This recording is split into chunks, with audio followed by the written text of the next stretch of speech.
the most inspiring? Ada 6.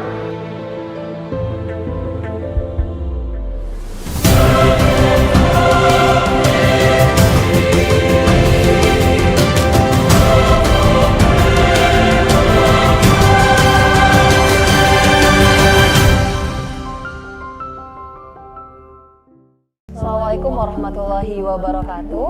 Waalaikumsalam warahmatullahi wabarakatuh. Alhamdulillahirrahmanirrahim. Puji syukur kita panjatkan kepada Allah Subhanahu wa Ta'ala yang telah memberikan kita kesehatan dan kelapangan waktu sehingga kita semua dapat bersua secara virtual dalam kegiatan talk show with our most inspiring educators dalam keadaan alhamdulillah sehat walafiat.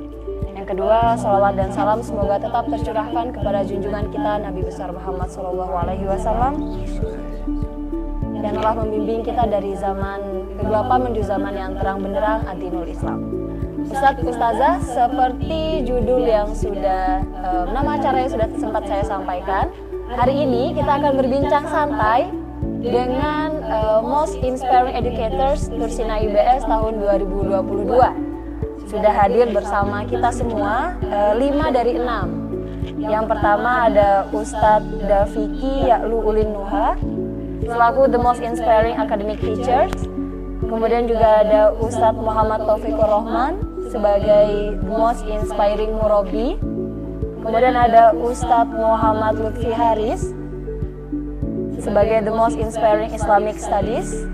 Kemudian juga ada Ustadz Hosim selaku the most inspiring campus staff, dan ada Ustadz Wahyu Cahya Fibrianto selaku the most inspiring educational staff. Dan yang berhalangan hadir hari ini ada Ustazah Farla Aunun yang sebagai the most inspiring murabbiyah.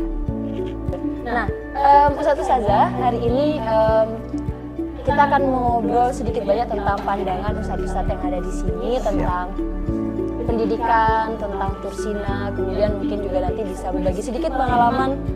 Mungkin kayak Ustadz Taufik sudah hampir 5 tahun, kemudian saya sudah 3,5 tahun, Pak Hosim sudah mau 5 tahun juga. Suka duka pelajaran-pelajaran menghadapi santri-santri kita. Ini pasti sangat bisa dibagikan dan banyak yang penasaran mungkin. Nah, mari kita memulai sesi ngobrol santai kita hari ini. Ini pertanyaan yang sebenarnya saya pribadi adalah anak dari guru.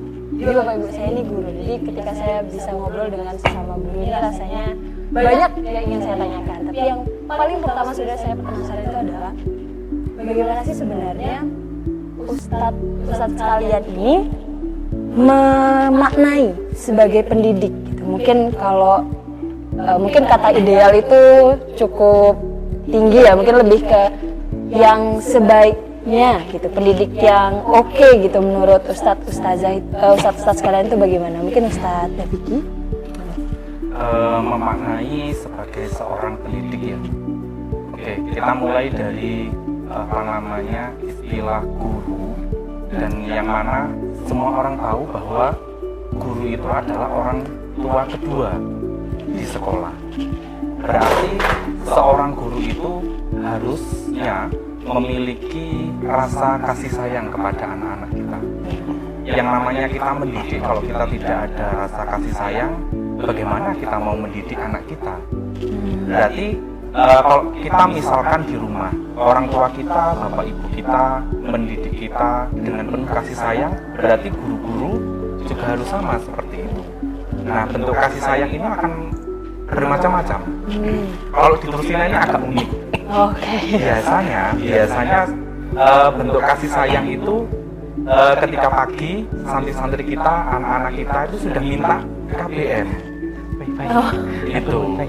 Nah, ternyata bentuk kasih sayang itu selain mungkin kalau kita membutuhkan akses internet dengan memberikan KBM, bisa juga dengan kita marah-marah kepada anak-anak. Bentuk kasih sayang. Karena marah-marah itu juga bentuk kasih sayang. Karena kita tidak ingin bahwa anak-anak itu nanti atau santri-santri kita itu nanti menjadi orang yang gagal. Saya yakin semua guru tidak menginginkan murid-muridnya akan menjadi seorang yang gagal. Pasti akan menginginkan murid-muridnya itu nanti akan menjadi orang-orang yang berguna, yang orang-orang yang sukses. Jadi bentuk marah itu juga harus ada. Selain kita memberikan kasih sayang berupa reward atau hadiah yang itu tadi, itu menurut saya. Dan kasih sayang itu juga merupakan bentuk kepedulian kita terhadap anak-anak. Saya yakin kalau kita sebagai guru memberikan kasih sayang penuh kepada anak-anak, anak-anak itu juga akan peduli kepada kita. Itu memang yang saya terapkan. Dan bentuk kepedulian kita berupa kasih sayang itu tidak hanya kita berikan di dalam kelas, bisa di luar kelas, ketika kita bertemu, ketika istirahat, setelah selesai sholat, ketika makan siang, kita ajak ngobrol anak-anak dan kita tanya, kalian membutuhkan apa? Begitu. Jadi ini nanti akan menuju ke apa yang harus kita berikan di kelas. Kalau anak-anak ternyata butuh ini, berarti kita akan menggunakan model atau metode pembelajaran yang seperti ini. Itu menurut saya. Jadi pada dasarnya ya sebenarnya sebagai guru itu nggak hanya di dalam kelas ya, justru yang di luar kelas ini nih. Betul. Yang kita harus mau approach anak-anak, mau ya nggak usah gengsi mungkin bahasanya ya. Jadi kayak ya nggak ada salahnya kok kita join mereka, nanya gimana nih, kurang apa gitu. Oke, baik. Nah itu kalau dari Ustadzah Vicky, mungkin dari Ustadz Lutfi, kalau dari Ustadz Lutfi gimana? Oke, kalau yang pertama dulu untuk mungkin pertanyaannya pendidik ideal itu seperti apa gitu. Oke. Yang pertama adalah kita bicara hakikat seorang guru terlebih dahulu. Hakikat seorang guru itu adalah orang yang bertanggung jawab untuk mengantarkan siswa, untuk mengantarkan murid ke jenjang suatu kedewasaan atau ke dalam taraf tertentu. Maksudnya dalam bahasa yang lain seperti ini. Seorang guru itu bukan hanya menyampaikan ilmu pengetahuan. Itu seorang guru. Tapi seorang guru itu harus bisa mentransfer nilai, mentransfer skill sekaligus untuk menemani mereka untuk mengembangkan hal tersebut. Makanya dalam hal-hal tertentu, kalau di dalam kitab Ta'lim Muta'allim itu Syekh Zarnuji bilang guru yang ideal itu seperti apa? Yang pertama, ilmunya itu harus ada. Kalau bisa bahkan lebih tinggi. Kenapa? Karena dengan ilmu yang tinggi itu akan semakin banyak ilmu yang ditransfer ke anak-anak. Seperti itu. Yang kedua adalah seorang guru itu harus mempunyai sifat warok sebenarnya. Dengan artian nanti guru itu akan bisa memilah mana yang baik untuk anak, mana yang tidak untuk anak. Dan kemudian yang ketiga itu adalah mempunyai pengalaman lebih. Artinya dengan kita semakin sering bertemu dengan anak-anak seperti katanya Ustadz David tadi itu, maka kita akan tahu anak-anak itu seperti apa. Nanti kita akan memberi treatmentnya seperti apa, kayak gitu. Kemudian yang keempat adalah seorang guru itu harus mempunyai akhlakul karimah. Karena dengan akhlakul karimah itu kita bisa memperlakukan anak itu seperti apa, memperlakukan ilmu sendiri itu seperti apa, dan seterusnya. Mungkin seperti itu dulu Ustaz sebagai pembuka. Oke, menarik. Mungkin yang terakhir adalah sebenarnya akhlakul karimah tuh kadang kita sebagai guru ingin anak ini A, B, C, tapi sebenarnya kita sendiri udah gitu belum nih? Nah mungkin gitu ya Ustaz yang harus ditanyakan ke diri sendiri. Nah ini menarik. Mungkin kita bisa coba dengar dari dari Pak Hosim juga. Nah ini kan jenengan mungkin tidak sangat langsung terlibat dengan anak-anak, tapi sebagai juga bagian dari kampus Tursina. Kalau jenengan sendiri melihat pendidik, melihat guru yang baik buat anak-anak itu seperti apa Pak? Kalau menurut saya melihat pendidik dan guru itu harusnya lebih sabar. Pertama, kita harus mengenali lingkungan dulu. Terus habis itu mengenal lingkungan, nanti karakternya anak itu bagaimana. Kan di situ kalau kita paksakan kan pasti orang mempunyai karakter sendiri-sendiri. Kalau kita seperti pohon, kalau kita kan, saya kan di bidang tanaman, seperti pohon apa kayak bonsai itu kita lihat dulu karakternya pohonnya, lalu kita bentuk. Di situ suatu saat nanti mempunyai nilai yang lebih baik, lebih bagus dan mempunyai nilai tinggi. Makanya kan kita kan tidak bisa memaksakan untuk terlalu keras kita harus sabar. Terus mendidik itu juga harus gimana ya, mengarahkan dengan lingkungan, harus begitu. Jadi emang harus lebih tahu anak-anak ini modelnya gimana. Iya. Sama mungkin akhirnya mengenalkan mereka juga kalau ya pendidikan itu tidak cuma di kelas loh, nak, gitu. Bisa. Nah ini menarik, jadi mungkin sama kalau tadi Pak Wasmi sempat bilang analoginya kayak bonsai. Kita harus tahu dulu yang nih. penting kita gimana kerja, kita resapi dulu, terus kita dalami dan kita gimana ya, harus kita kerjakan dengan sepenuh hati gitu. Dan kita kerjakan dengan sepenuh hati dan kita tidak perlu untuk minta imbalan pujian atau imbalan terima kasih. Itu mungkin kan suatu saat kan kita pasti ada lah jalannya nanti, entah itu dari Allah apa gimana, itu yang penting kita ikhlas dan niat ibadah gitu. Terima kasih. Ustaz, ini sebenarnya jadi pertanyaan juga nih Ustazah sama kita sudah ikhlas belum ya? Nah itu jadi sebelum Ustazah menyampaikan pertanyaan ke saya, nah saya coba tanyakan dulu, gimana Ustazah, sudah cukupkah kita meniatkan diri untuk ibadah dalam bekerja? Kalau belum mungkin kita bisa sama-sama belajar. Nah menarik Ustaz sekalian, tadi ada perihal kasih sayang, kemudian juga perihal kepekaan itu, kesabaran gitu. Nah, ini sebenarnya erat kaitannya dengan teman-teman di kepesantrenan sebenarnya kalau saya melihat lebih jauh gitu kan. Karena kalau tadi juga Ustaz Taufik kan sempat menyampaikan gitu, saya biasanya nemenin teman-teman security keliling nih, lihat anak-anak udah tidur apa belum gitu. Nah, ini juga mungkin akhirnya saya ingin dengar mungkin dari Ustaz sendiri, kalau sejauh ini ada nggak sih Ustaz karakter-karakter lain yang mungkin tadi sudah sempat disebutkan beberapa yang sebenarnya untuk menghadapi anak-anak kita khususnya di Tursina itu harus kita miliki gitu. Ini tadi sudah ada sabar, sudah ada berempati ya, dekat dengan anak-anak. Kalau dari Ustaz sendiri ada tambahan mungkin karakter-karakter lain? Bismillahirrahmanirrahim ya.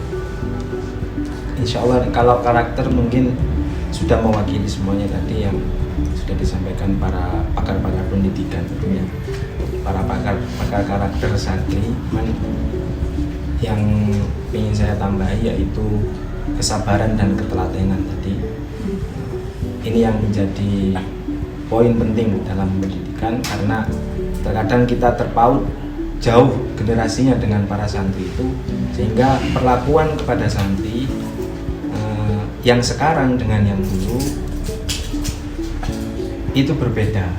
Jadi kadang dulu kita dididiknya keras, dulu kita dididiknya di pondok itu militan, dan tapi belum tentu itu juga cocok dan juga sesuai dengan karakter santri saat ini. Maka dari itu sabar dan telaten ini menjadi poin penting, dan juga kita harus selalu melihat dan juga selalu memegang teguh bahwasanya anak baik, kemudian anak jadi bertaubat, anak menjadi pintar, anak nurut sama kita, itu semuanya bukan urusan kita. Laisa laka minal amri syai'un aw yatuba alaihim aw yu'adzibahum innahum dzalimun. Jadi perkara anak itu mau baik, perkara anak itu mau bertaubat, perkara anak itu punya akhlak yang baik atau tidak, itu bukan urusan kita. Karena kesadaran kemudian hidayah itu urusannya Allah. Kadang-kadang kita kan menggebu-gebu, pengen cepet-cepet santri ini baik. Nah kita ini siapa kan gitu? Kita ini siapa? Kalau kita punya angan-angan ataupun keinginan cepat santri itu menjadi semuanya, tetap kita harus kembalikan sama Allah Subhanahu wa Ta'ala. yang memberikan anak-anak itu hidayah. Tugas kita adalah mendidik dan mengajar. Itu menjadi pekerjaan guru yang yang favorit ya. Guru yang seharusnya itu kerjaannya yaitu mengajar dan mendidik. Mungkin itu saya. Jadi sebenarnya kita hanya perlu fokus di situ ya Ustaz, berusaha keras untuk kita memberikan semua yang terbaik. Hasilnya bagaimana, dalam artian apakah anak ini kemudian akan berubah dari A ke B atau ke C, itu sudah Allah nanti yang mengatur begitu. Boleh ditambahi? Boleh Ustaz, boleh sekali. Saya nggak terngiang-ngiang juga ini. Ada pesan dari guru saya, Yai Dimyati Rais Jawa Tengah, itu pernah menyampaikan bahwasanya kalau kita sebagai pendidik atau guru hanya mentransferkan ilmu pengetahuan saja, maka bersiaplah nanti kita akan menghadapi zaman yang mana kita tidak akan dibutuhkan. Karena apa? Karena pada saat ini Google pun, Mbah Google itu lebih alim daripada kita semua, lebih tahu banyak hal daripada kita. Akan tetapi kalau kita menanamkan santri kita keteladanan, keikhlasan, dan juga akhlakul karimah setiap hari, maka itu tidak dimiliki oleh Google. Maka dari itu jangan sampai lupa bahwasanya ruhnya guru, keteladanannya guru, keikhlasannya guru ini juga diajarkan kepada santri-santri kita. Karena sekali lagi Mbak Google akan lebih tahu, lebih alim daripada kita nantinya. Itu pesannya guru saya gitu. Ini kadang entah kenapa saya juga, mungkin kita semua sadar mungkin ya, kayak di semakin sekarang entah kenapa kok pendidikan ini justru erat kaitannya dengan nilai, dengan angka, dengan pencapaian-pencapaian yang terlihat mata mungkin bahasanya gitu. Sedangkan justru hal-hal seperti akhlak, keikhlasan itu yang bisa jadi malah akan terkikis gitu. Malah kita sebagai guru sendiri ini justru lupa pada itu. Itu menarik sekali. Terima kasih sudah diingatkan kembali. Saya terima kasihnya kepada kiainya Ustaz Taufik. Nah, mungkin kalau dari Ustaz yang lain ada yang mau ditambahkan terkait karakter ini? Mungkin Ustaz Daviki? Ustaz Taufik? Okay. Nah, ini selanjutnya ini sebenarnya berkaitan Ustaz. Tadi mungkin sempat disampaikan juga bahwa di masa depan kalau kita sebagai guru hanya fokus untuk transfer ilmu, ya internet apapun itu di masa depan juga mungkin akan lebih banyak gitu, lebih banyak isi, lebih pintar daripada kita kayak gitu. Nah, kemudian masalahnya kita sekarang ini sedang ada di fase society 5.0 gitu. Mungkin dalam bahasa mudahnya bagaimana kita sebagai manusia dan teknologi ini udah tidak bisa terpisahkan nih gitu. Apalagi anak-anak kita yang memang tumbuh besar bersama teknologi gitu. Nah ini sudah, kan kita berhubungan dengan Ustaz Wahyu ya yang juga kebetulan kegiatannya juga dengan teknologi, dengan internet, dengan program kayak gitu, melihat bagaimana perkembangan teknologi ini berdampak gitu untuk pendidikan. Nah, kalau dari Ustaz sendiri sebenarnya bagaimana sih melihat tantangan-tantangan pendidikan untuk menghadapi 5.0 ini? Baik, bismillahirrahmanirrahim. Jadi melihat tantangan saat ini di era 5.0 sendiri untuk anak-anak sendiri, sebenarnya kita dan anak-anak ini kan ada jarak usia, sedangkan anak-anak itu sebenarnya lahir di sudah era teknologi. Jadi mereka itu sebenarnya ya penduduk asli dari era digitalisasi ini, sedangkan kita ini kan baru masuk di era digitalisasi ketika sudah mungkin remaja atau sudah dewasa. Jadi sebenarnya ya mereka itu penduduk asli dari era digital ini, sedangkan kita ini kan pendatang sebenarnya, pendatang dari era digital itu. Nah sehingga mungkin ya dari kecil mereka sudah lingkungannya sudah era digital. Nah tinggal mungkin bagaimana dari kita, mungkin dari para guru ataupun pendidik ini menanamkan nilai-nilai ataupun mungkin mungkin tadi juga disampaikan oleh Ustadz udah terkait akhlakul karimah, terus kemudian tentang adab dan lain-lain, itu memang salah satu yang perlu kita terangkan ke anak-anak. Karena mungkin saat ini memang kita lihat di media sosial atau di mana-mana itu kan orang ketika misalkan berkomentar sesuatu itu kan kadang-kadang juga sangat miris kita melihatnya itu tanpa melihat bagaimana perasaan orang lain, apakah yang diucapkan di media sosial itu apakah menyinggung ataupun menyakiti orang lain, itu kadang-kadang tidak kita perhatikan ketika di media sosial atau di dunia maya. Sehingga mungkin tantangan saat ini bagi kita para pendidik mungkin itu tadi terkait penanaman nilai-nilai ataupun akhlak-akhlak yang baik, itu mungkin yang menjadi tantangan kita saat ini. Itu saja. Nah, kalau tantangannya terkait akhlak itu Ustaz gitu. Nah, kalau sebenarnya dari Ustaz sendiri melihat apa ya, kayak bagaimana kemudian kita sendiri sebagai pendatang gitu ya, gitu. Gimana ya cara kita adjust gitu Ustaz? Kayak kebetulan kan mungkin Ustadz lebih dibandingkan kami mungkin lebih banyak researchnya gitu terkait bagaimana kemudian teknologi ini kira-kira dalam 5 tahun akan berkembang seperti apa kayak gitu. Sebenarnya kalau dari Ustadz sendiri mungkin ada sedikit tips mungkin ya gitu, bagaimana sih kita bisa adjust dengan perubahan teknologi itu gitu Ustadz? Terkait perubahan ini sebenarnya perubahan teknologi ini kan sangat cepat sekali ya. 1-2 tahun ke depan pasti akan teknologi itu akan jauh berkembang gitu. Sehingga kita memang saat ini memang harus sangat terbuka gitu terhadap sesuatu yang baru misalkan di dunia maya ataupun di manapun. Jadi kita memang harus terbuka melihat sesuatu ini dan kemudian kita lihat seperti apa perkembangan saat ini. Jadi mungkin ada zaman mungkin kita hindarilah pemikiran-pemikiran saya seperti ini aja mungkin sudah cukup lah, nggak perlu terlalu mengikuti. Tapi sebenarnya kan kita juga sebagai pendidik juga harus mengikuti perkembangan itu sehingga kita juga bertumbuh bersama dengan anak-anak ini, karena memang teknologi itu bertumbuh, anak-anak juga semakin mengikuti teknologi terbaru, maka sebagai pendidik juga kita harus mengikuti perkembangan itu juga, harus berpikiran terbuka gitu terhadap perkembangan itu. Jadi memang kalaupun kadang mungkin kita melihat beberapa tools yang sekarang ada gitu tuh kok kayak ribet kok bingung nih gitu, tapi pada dasarnya kita emang tidak boleh stop ya Ustaz ya udah harus mau gitu, harus mau belajar, harus mau memanfaatkan gitu. Kalau enggak ya bisa-bisa kita benar-benar tertinggal banget nih gitu. Oke, baik Ustaz.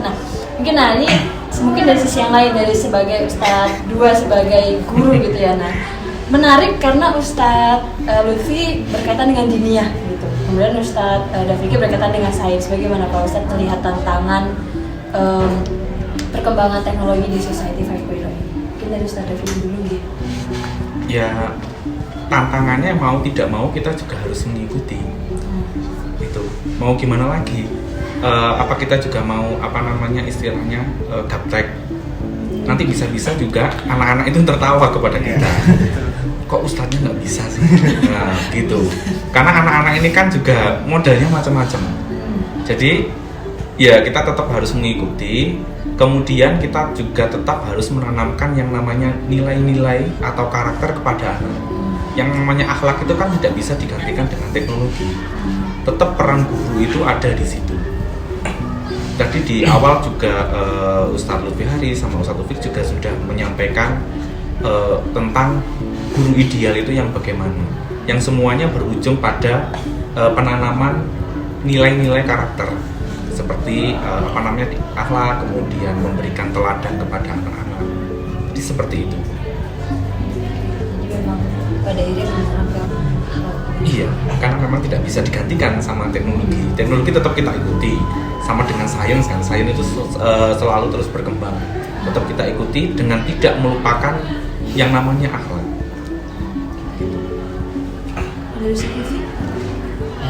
Saya teringat sebuah makol seperti ini. alimu auladakum fi zamanihim. Ajarilah anak-anakmu, anak-anak didikmu sesuai dengan zamannya. Kenapa? Li'annahum ya'ishuna fi ghairi zamanikum. Karena mereka itu tidak hidup di zaman kita, gitu. Makanya benar, seorang pendidik itu harus mau tidak mau harus belajar tentang teknologi, harus mengikuti mereka, kayak gitu. Tapi jangan lupa istilah pesantren itu ada seperti ini: al-muhafadzatu ala qadimis shalih wal akhdhu bil jadidil aslah. Kita harus tetap mempertahankan nilai-nilai yang baik, tapi kita juga harus mengambil sesuatu yang baru dan itu lebih baik. Itu harus diambil. Contohnya, mungkin di Tursina ini adalah pendidikannya hampir semuanya menggunakan teknologi, ISES dan lain sebagainya. Tapi kita tidak boleh meninggalkan yang nilai-nilai yang sudah bagus. Yang kita pelajari dari dulu itu apa nilai yang bagus, itu harus dipertahankan tanpa mengganti sama sekali, tapi mengambil sesuatu yang baru itu yang berbentuk teknologi itu sebagai pelengkap dari sesuatu yang sudah bagus tersebut. Nah, ini Ustaz, saya ada pertanyaan lagi. Kalau kita berbicara 5.0 ini juga erat kaitannya dengan kolaborasi, inovasi. Nah, sebagai pendidik, Ustaz, jenengan berdua, kadang itu kan nggak cuma jenengan sih, tapi kayak kita semua ya gitu.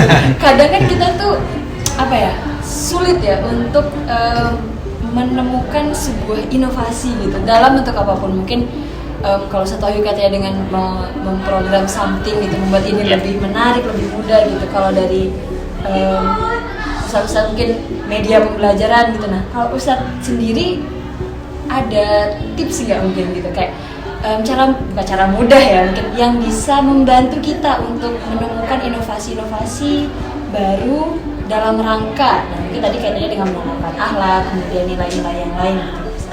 Dari strategi dulu.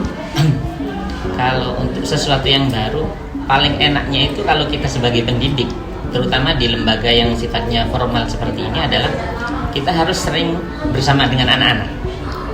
Kita harus tanya ke anak-anak, butuhnya itu seperti apa, inginnya seperti apa. Karena dengan seperti itu kita bisa mengaplikasikan apa yang anak minta itu ketika nanti di pembelajaran seperti itu. Kalau kita hanya mendidik sesuai dengan keinginan kita, padahal itu sulit diterima oleh anak, maka hasilnya juga akan sulit tersampaikan. Tapi kalau itu permintaan dari anak-anak, biasanya kita akan lebih mudah untuk menyampaikan. Makanya kita biasanya lebih enak itu kita diskusi sama anak-anak dulu ketika di luar kelas, maka kemudian prakteknya nanti di dalam kelas seperti apa. Kalau sudah Vicky? Sebenarnya sudah dijawab sama beliau, tapi kan saya harus menjawab. Saya merasa maksa. Tapi saya harus menjawab. Oke, mungkin saya lain. menambahi saja dari Ustaz Lutfi Haris. Ketika kita bersama anak-anak di luar kelas, kemudian kita bertanya, apa sih yang kalian butuhkan di kelas? Itu sebenarnya kita juga belajar kepada anak-anak, terutama berkaitan dengan teknologi. Memang jujur, saya ini kan golongan angkatan tua, yang mana loh jujur kan ya, golongan angkatan tua. Dan itu memang di teknologi anak-anak itu jauh di depan saya. Jadi kalau saya misalkan tidak tahu, ya saya tidak malu untuk bertanya, nah ini gimana? Tolong Ustadz ajari. Nanti saya akan membuat seperti itu supaya pembelajaran itu lebih menarik dan lebih bermakna. Gitu. Sudah.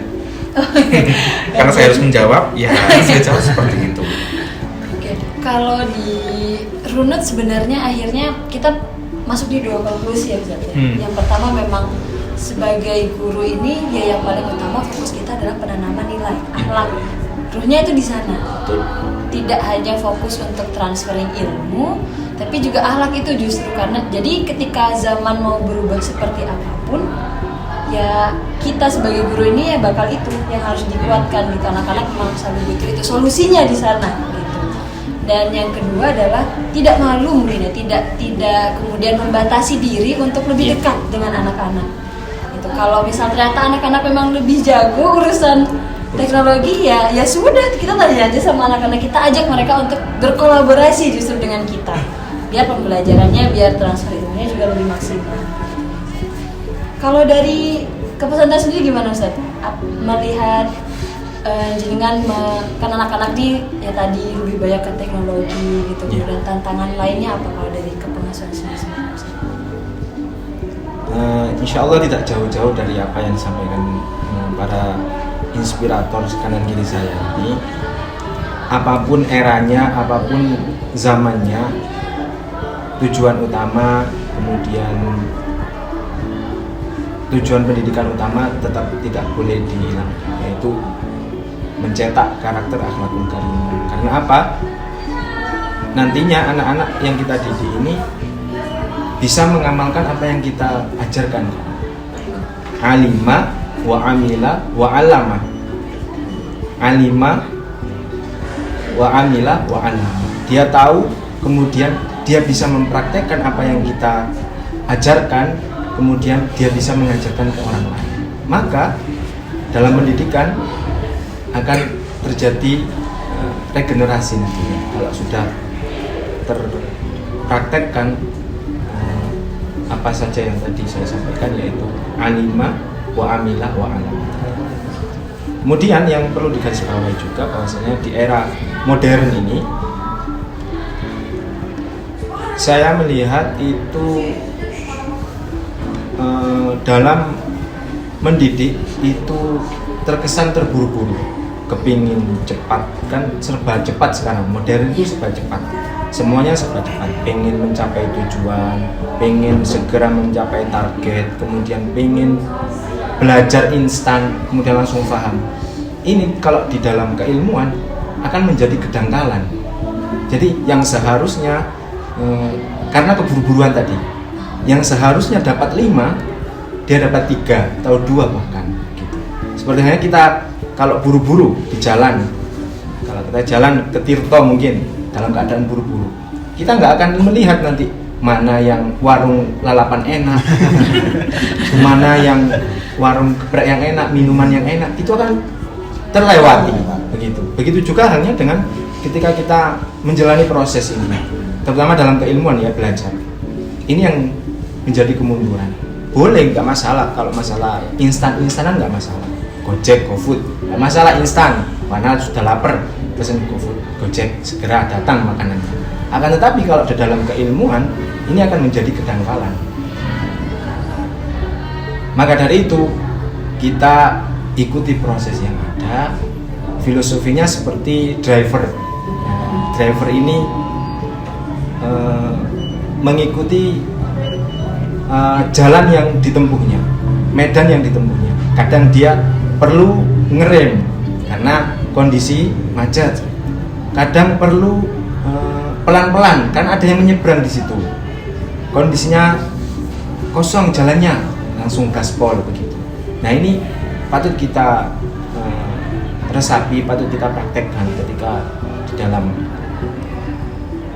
mendidik dan juga mengajarkan sesuatu. Jangan sampai kita buru-buru pengen cepet anak ini mencapai tujuan atau ini mencapai target. Kadang-kadang karena keterburu-buruan kita banyak hal-hal yang terlewat. Ngalir saja sesuai dengan kondisinya. Jadi sabar ini tidak hanya menghadapi secara sikap anak-anak ya, tapi juga kita harus sabar ke diri kita sendiri, ikutin prosesnya gitu. Karena kalau kayak tadi kita jadi kehilangan banyak kesempatan untuk makan makanan yang lebih enak ya Ustaz ya. Jadi kalau dalam pendidikan bisa jadi kita kehilangan kesempatan-kesempatan yang wah ini sebenarnya bisa banget nih gitu. Kemudian nah ini terakhir sebelum kita menutup rangkaian bincang santai talk show kita pada hari ini.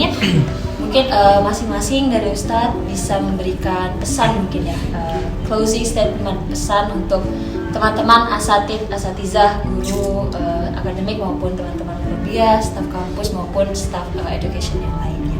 Monggo mungkin mulai dari Ustadz Wahyu. Baiklah, jadi pesan-pesan saya untuk seluruh ustadz yang ada di Tursina, jangan pernah berhenti berinovasi. Jangan pernah berhenti bersabar, jangan pernah lelah untuk mendidik anak-anak kita. Karena bagaimanapun juga nanti suatu saat ketika mereka sudah dewasa atau sudah sukses, insya Allah sedikit banyak dari apa yang kita perbuat saat ini nanti akan dikenang oleh anak-anak itu, sehingga nanti bisa menjadi suatu amal jariah bagi kita semua yang membawa kita ke surganya Allah Subhanahu wa taala. Insya Allah seperti itu. Mungkin pesan saya juga sama dengan Ustadz Wahyu.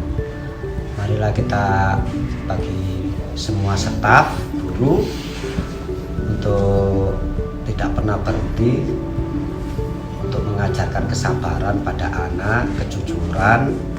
Mungkin suatu saat kalau anak-anak kita, santri-santri kita sukses, mungkin akan menjadi ingatan selalu di dalam hatinya.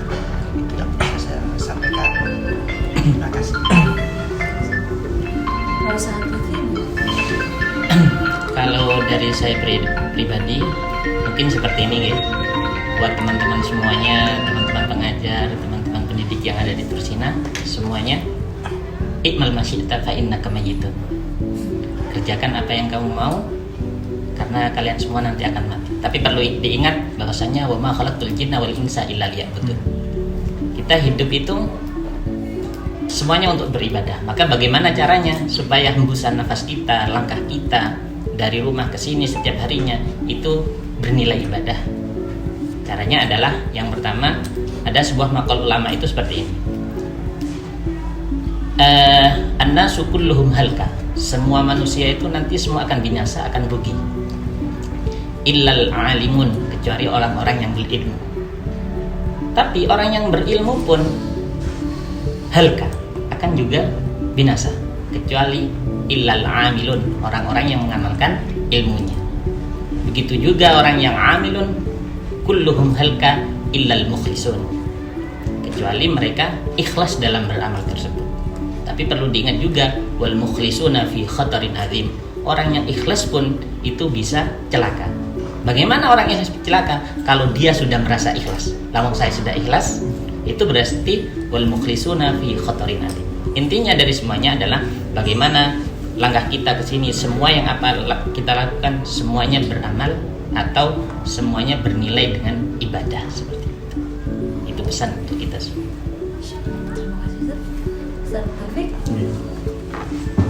Momennya masih hari guru ya. Dan juga yang mendengarkan ini juga teman-teman para alim ulama juga. Saya tidak pantas untuk memberikan pesan atau nasihat kepada beliau-beliau yang mendengarkan apa yang saya sampaikan. Memang tujuannya yaitu at-tawassul bil haqqi. Yang pertama yaitu kecerdasan atau kepintaran yang benar adalah manakala manusia itu senantiasa menjaga kesantunan dan akhlakul karimah. Maka menjadi poin penting bagi pendidik untuk senantiasa harga mati untuk menanamkan nilai-nilai akhlakul karimah. Itu yang pertama. Yang kedua, bukan berarti kita sudah menjadi guru kemudian kita tidak hormat kepada guru kita. Yang paling penting yaitu apa? Tetap kita harus mengingat para guru-guru kita yang mana hingga saat ini kita bisa seperti ini, kita bisa mengajar, kita bisa berkarya, kita bisa memberikan kemanfaatan kepada sesama ataupun manusia yang lain, semuanya berkat guru kita dan juga tak lepas juga doa orang tua kita. Maka dari itu subutul ilmi, tetapnya ilmu bil mudzakarati, dengan senantiasa mengulang-ulang belajar, wa khidmatuhu wa barakatuhu bil khidmati, keberkahannya itu dengan khidmat kita sebagai muridnya atau santrinya guru-guru kita, yaitu apa? Dengan senantiasa memberikan Fatihah, doa senantiasa kepada guru kita yang sudah memberikan segalanya kepada kita sehingga kita bisa menjadi sampai saat ini. Jangan lupa itu semua. Ini tuh dari saya.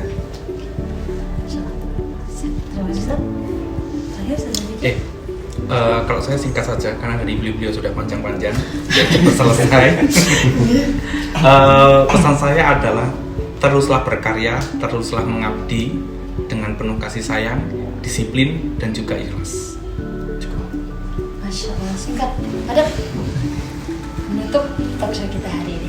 Baik, sekali lagi terima kasih banyak Ustadz sekalian sudah berkenan hadir di talk show with our most inspiring educators. Kayaknya saya tahu kenapa Ustadz sekarang, Ustadz di tahun ini dijadikan most inspiring educators.